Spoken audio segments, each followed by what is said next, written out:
humilhe na presença de Deus. Clame, busque, pede. O Senhor Jesus disse: pedi, pedi e dar-se-vos-á. Quem não pede não recebe, mas quem pede recebe, irmãos.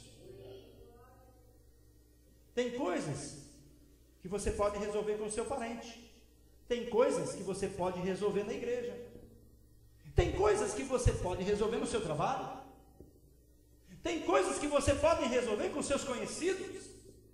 Mas tem coisas na nossa vida que só Deus pode fazer. Porque nós dependemos de um milagre, irmãos.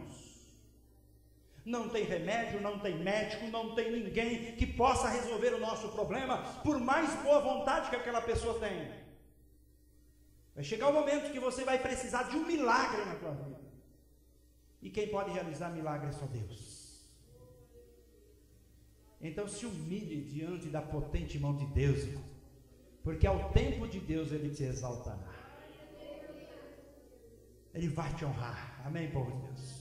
Como eu creio, irmão, que Deus vai honrar o nosso ministério. E aqueles que estão conosco hoje, passando talvez humilhação, passando vergonha, ouvindo coisas que não gostariam de ouvir, mas na hora que o Senhor nos exaltar, irmãos, você vai poder dizer: eu pertenço àquela igreja. Aleluia. Você está entendendo, povo de Deus? Olha, pedi, dá-se-vos-á. A mulher não pediu? Recebeu. Você não depositou. Agora eu vou falar com quem depositou a sua oferta de desafio aqui. Parece nada, né, irmãos? Talvez alguém que não tenha fé está até dizendo no coração: poxa, esse pastor aí também pede dinheiro. Esse dinheiro não é para mim, esse dinheiro é para a obra de Deus. Esse dinheiro aqui é para a gente pagar o aluguel aqui. Estamos ajuntando dinheiro para comprar um terreno aqui no Santa Mônica. Mas as pessoas sem fé, puxa vida, hein? Pensei que não ia falar em dinheiro. A primeira coisa que eu ouvi foi falar em dinheiro. Meu irmão, se você não tiver dinheiro, o que vai acontecer com a sua conta de luz lá? Você vai chegar em casa, vai estar cortado. O que vai acontecer com a sua conta de água? Chegar lá, vai estar cortado. Não paga o teu telefone para ver. Eles cortam o seu telefone e você fica sem telefone, e assim por diante. Fica 5 anos sem pagar o IPTU, a prefeitura toma a tua casa, toma teu terreno e demole sua casa. Meu irmão, a igreja precisa de dinheiro. Como que ela vai continuar sem dinheiro? Tem gente que acha que a gente vive só pela fé. Sem fé, sem dinheiro não funciona. Ou funciona? Não. Porque a fé sem a obra, ela é morta. A obra é você enfiar a mão no bolso e dar para a obra de Deus. Eu confio, Deus vai honrar, Deus vai abençoar, Deus vai prosperar. Amém, povo de Deus? Se Deus abençoar a igreja, você é um abençoado, porque você está na igreja. Olha, preste atenção agora. Você depositou no banco de Deus, não é do banco do pastor. Se você estiver confiando no pastor, coitado de você, porque eu também sou como você, eu preciso de Deus. A sua confiança tem que estar em Deus. Você deu para a obra de Deus, você depositou no banco de Deus. Não vá pensar que você deu dinheiro para o tesoureiro da igreja. Você deu para Deus, para a obra de Deus continuar caminhando. E por esse ato de fé, irmão, quem vai te abençoar, quem vai abrir as portas, e quem fez as promessas não sou eu. Quem fez as promessas é o próprio Senhor Jesus. De te abençoar, de te levantar, de te honrar, te dar vitória, te curar, te abençoar, te libertar, abrir as portas para você. É Ele quem faz isso. Pedir, pedir e dar-se-vos-á. Jesus, depois de terminar, um exemplo da Bíblia muito glorioso. Depois que Jesus terminou de pregar para um povo, ele foi para Cafarnaum. E entrando em Cafarnaum, diz a Bíblia que logo uma grande multidão apareceu ali, porque a notícia correu rapidamente de que ele estava em Cafarnaum. Lá em Cafarnaum tinha um homem que também não era da igreja. Presta atenção, ele era um centurião romano. Ele era um soldado, além de ser um soldado, ele era um centurião. Ele comandava 100 soldados. 100 soldados estava em ordem desse centurião. Esse centurião, ele tinha um servo ou um empregado que ele estimava muito, o seu empregado de muita confiança. E esse empregado estava doente à beira da morte. O centurião tinha dinheiro. O dinheiro não podia resolver o problema. Não tinha médico à altura. Não tinha remédio que resolvesse aquele problema. Não tinha uma cirurgia que pudesse resolver aquele problema.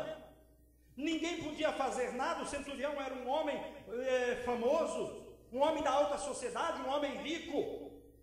A fama dele não podia resolver o problema. Os conhecimentos que ele tinha com as autoridades não podia resolver o problema dele. O dinheiro que ele tinha não podia solucionar e não podia curar o seu empregado de confiança. Ele ficou sabendo que Jesus estava na cidade. Ele ficou sabendo que Jesus estava na cidade de Cafarnaum. Lá foi ele ao encontro do Senhor Jesus. Procurar o quê? Socorro. O que ele ia fazer quando Jesus pedir? Pedir, dar-se-vos-á. Diz o texto, em outro texto de Mateus, Lucas disse que foram algumas autoridades da igreja, da sinagoga de Cafarnaum juntos, e alguns amigos do centurião, soldados romanos que estavam ali, que eram seus guarda-costas, o acompanhavam por todos os lados onde ele ia. Um centurião nunca andava sozinho, sempre rodeado de soldados romanos, fortemente armados, para protegê-lo. E nada disso podia resolver o problema do seu empregado. Ele foi ao encontro do Senhor Jesus e se humilhou diante de Jesus. Se humilhou. Mestre, o meu servo, o meu empregado está terrivelmente doente à morte. Me ajude. Cure o meu servo. Porque eu também sou um homem de autoridade. Eu recebo a autoridade e obedeço, ele disse. Eu recebo a autoridade dos meus superiores e obedeço. E também tenho aqueles que me obedecem. Digo a esse soldado, vá para lá, ele vai. Eu digo para cá, para ele vem para cá, ele vem. O que ele queria dizer para Jesus? O Senhor é o dono de tudo. O Senhor é que manda em tudo. Diga uma palavra só e o meu servo vai sarar. Irmão, quando Jesus ouviu aquilo, Jesus disse para a multidão que o acompanhava: nem mesmo no meio de Israel eu achei tanta fé como a desse homem aqui. Tanta fé, que tamanho de fé será essa? Olha, irmão, no meio do povo de Deus, que estava com a Bíblia na mão, ouvindo a palavra de Deus, vendo os milagres, Jesus disse que não tinha achado uma fé daquele tamanho. Agora o que chama a atenção no texto, além de tudo isso, que aqueles amigos do centurião rodearam Jesus e disse: olha Jesus, ele merece, ele nos ama, ele ama o povo judeu, ele merece essa bênção. As autoridades da igreja estavam ali acompanhando aquele homem e disseram para Jesus: mestre, este homem é digno de que o Senhor abençoe o servo dele. Foi ele quem construiu a nossa sinagoga de Cafarnaum. Aleluia! Meu irmão, sabe-se lá quanto esse homem gastou para comprar o terreno e construir uma sinagoga? E os amigos, ele nos ama, ele ama o povo judeu, ele merece essa bênção. Meu irmão, sabe o que quer dizer isso? Por que está registrado no texto isso? Porque ele tinha depositado no banco de Deus, embora ainda não fosse de Deus.